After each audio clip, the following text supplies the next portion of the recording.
Vous connaissez sûrement l'expression « importer le tiers-monde, c'est le devenir ».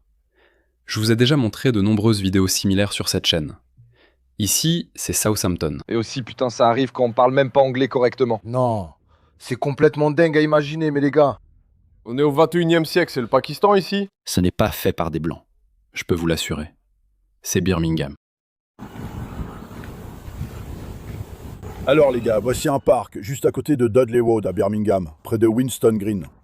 C'est un parc pour enfants. Regardez-moi ça. Pourquoi cela se passe-t-il? Pourquoi cela arrive-t-il? J'ai une théorie. Je vais te laisser faire. Je vais l'expliquer dans un instant. Mais laisse-moi te montrer d'autres preuves. C'est aussi quelque part en Angleterre. Cette ville au Royaume-Uni, regarde dans quel putain d'état elle est. Pas étonnant que ce pays soit foutu. C'est salaud, sale et puant. Ça pue, bitch. Putain, c'est dégueulasse. Cela a aussi commencé en Australie. C'est Melbourne. Un quartier de migrants.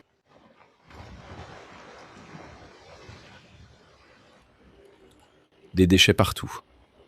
Les gens jettent simplement leurs déchets. Regardez ça.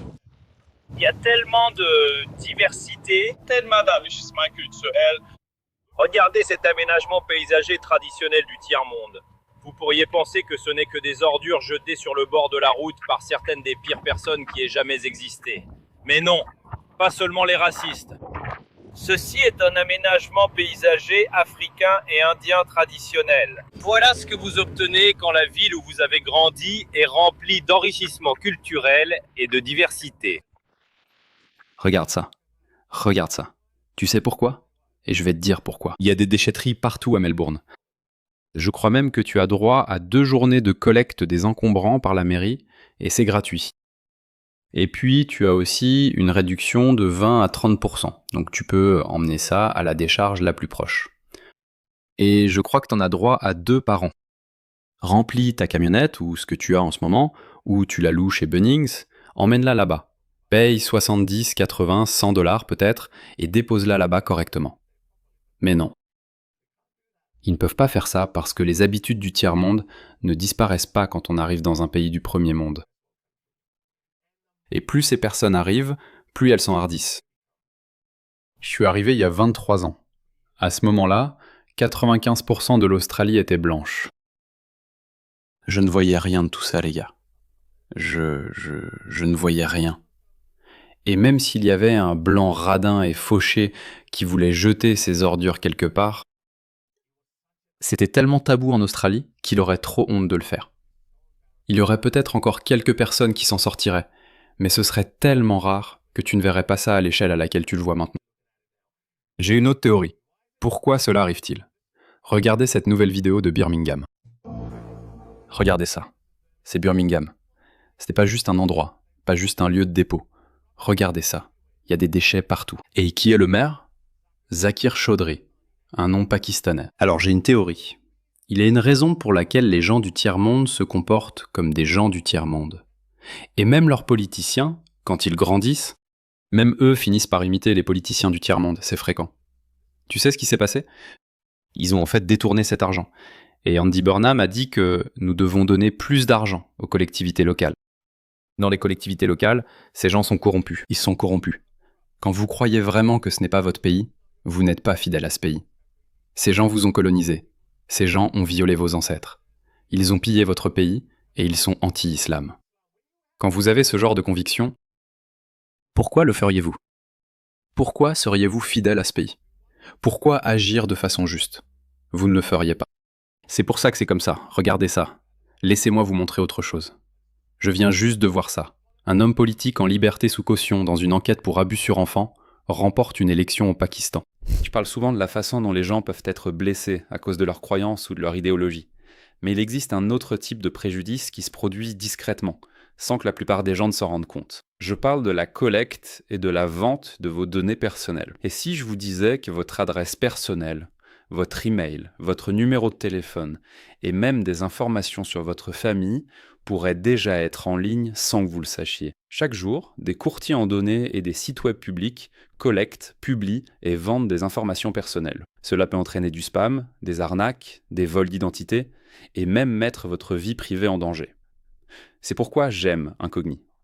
Il suffit de saisir votre adresse email et Incogni trouve automatiquement où vos informations personnelles sont exposées et envoie des demandes de suppression en votre nom. Le tableau de bord de l'application vous fournit des rapports détaillés montrant exactement où vos données ont été supprimées.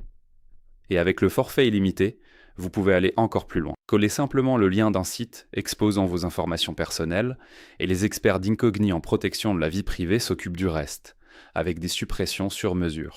Commencer ne prend que quelques minutes et après une autorisation unique, Incogni s'occupe du plus gros du travail à votre place. Reprenez le contrôle de votre vie privée maintenant. Utilisez mon code spécial pour bénéficier de 60% de réduction sur tout abonnement annuel Incogni, avec en plus une garantie de remboursement de 30 jours. Scannez le QR code ou cliquez sur le lien ci-dessous pour commencer à supprimer vos informations personnelles d'Internet. Ils ne peuvent pas vous nuire s'ils ne vous trouvent pas. Ouais. Il y a un autre conseiller ou maire ou quelque chose comme ça à Tower Hamlets ou dans l'est de Londres.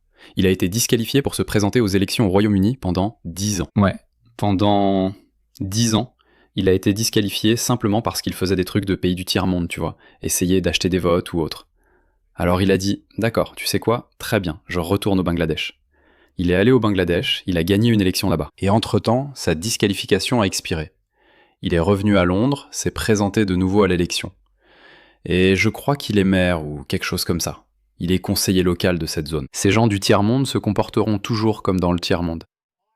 Je sais exactement comment fonctionne l'esprit d'un Pakistanais. Et je peux vous garantir à 100% que vous, les Blancs, ne comprendrez jamais cela. Parce que vous commencez par d'accord, vous faites confiance à tout le monde, vous croyez tout le monde. C'est sûrement de là que vient société de confiance. C'est pourquoi la plupart des gens agissent correctement. Les Pakistanais et les autres personnes du tiers-monde, ce n'est pas comme ça que leur esprit fonctionne. Leur façon de penser est différente. Est-ce que je peux m'en sortir ? Personne ne regarde. D'accord. C'est pour ça qu'on voit de mauvais comportements sur la route, une mauvaise circulation. C'est la première chose que tu remarques en voyant une ville occidentale déchue. Le premier signe de déclin que tu vois, ou le premier signe que tu remarques, c'est une mauvaise gestion du trafic. Les gens ne le font tout simplement pas. Les gens ne respectent pas les règles de circulation, ils ne le font pas. Et ensuite, tu commences à voir des déchets, des détritus jetés par terre, des dépôts sauvages partout. C'est ce qui arrive au Royaume-Uni et partout en Occident. Ils insistent davantage et font venir encore plus de gens. Regarde. Waouh les gars, vous devez voir ça. Regarde ce qu'ils doivent mettre dehors ici. Tu te rends compte? Ils doivent leur rappeler de ne pas faire ça en public. C'est fou. C'est vrai. Je veux dire, voyons. C'est pareil, tu sais. Ces dingues gauchistes, wokistes pensaient que si tu dis aux hommes « Hé, ne me touche pas, ne touchez pas les femmes ici, n'envahissez pas leur espace privé », ils pensaient que ça marcherait comme ça. Si tu dois mettre des panneaux pour des gens comme ça, il faut peut-être pas les faire venir dès le départ. C'est tout, ils font venir plus de monde. Voilà la qualité des gens qui font venir. Et cette faible qualité de capital humain entraîne des choix politiques tout aussi médiocres. Ils soutiennent surtout des politiciens de leur communauté sans considérer la situation globale ni l'intérêt réel de leur groupe, se contentant de vérifier s'ils sont musulmans. Donc vous avez divisé votre société en différentes sectes et diverses enclaves culturelles hostiles. Et oui, c'est un vrai désordre. Il va falloir des mesures vraiment strictes, radicales. Des mesures sévères maintenant. Et je le dis depuis un moment, plus vous repoussez cela, plus le remède devra être sévère. En ce moment, vous pouvez évidemment commencer par le commencement. En ce moment, vous pouvez arrêter l'arrivée des migrants illégaux.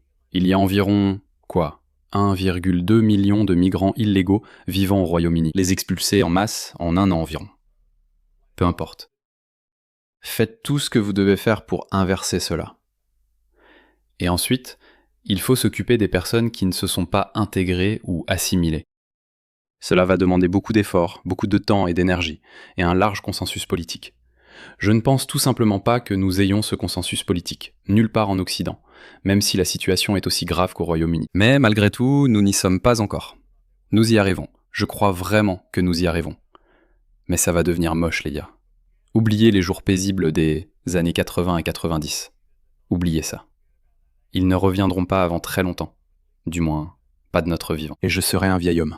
Si nous rétablissons l'ordre en Occident, comme dans les années 90. Je pense que si on commence aujourd'hui, il nous faudra 10 à 20 ans pour y arriver.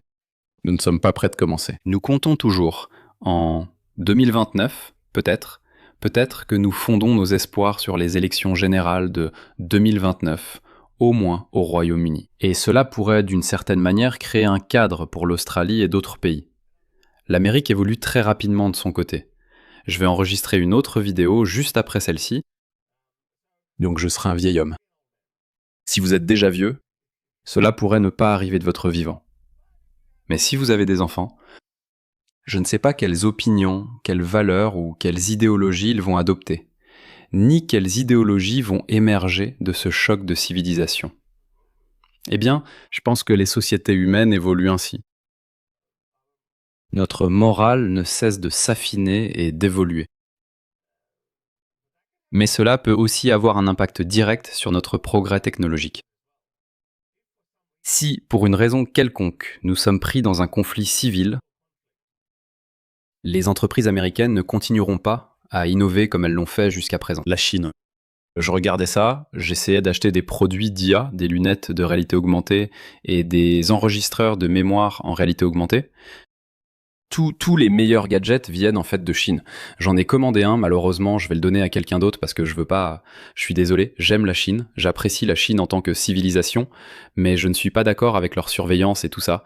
Donc je ne veux pas leur donner mes informations intimes, où je suis, qui je filme, tout ça. Donc je fais confiance aux entreprises américaines, mais certains diront que même les entreprises américaines...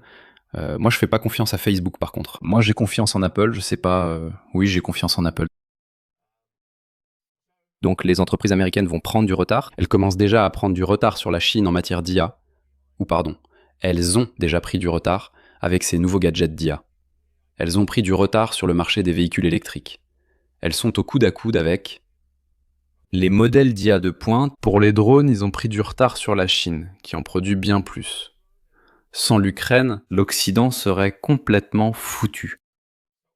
Alors tous mes amis conservateurs américains et britanniques qui n'aiment pas l'Ukraine, voici pourquoi il faut soutenir l'Ukraine, en adoptant une perspective civilisationnelle. L'Ukraine veut être de notre côté. La Russie ne sera jamais de notre côté, alliée à la Chine et l'Iran. Ils ne seront jamais de notre côté. Bref, oui, la route sera chaoteuse,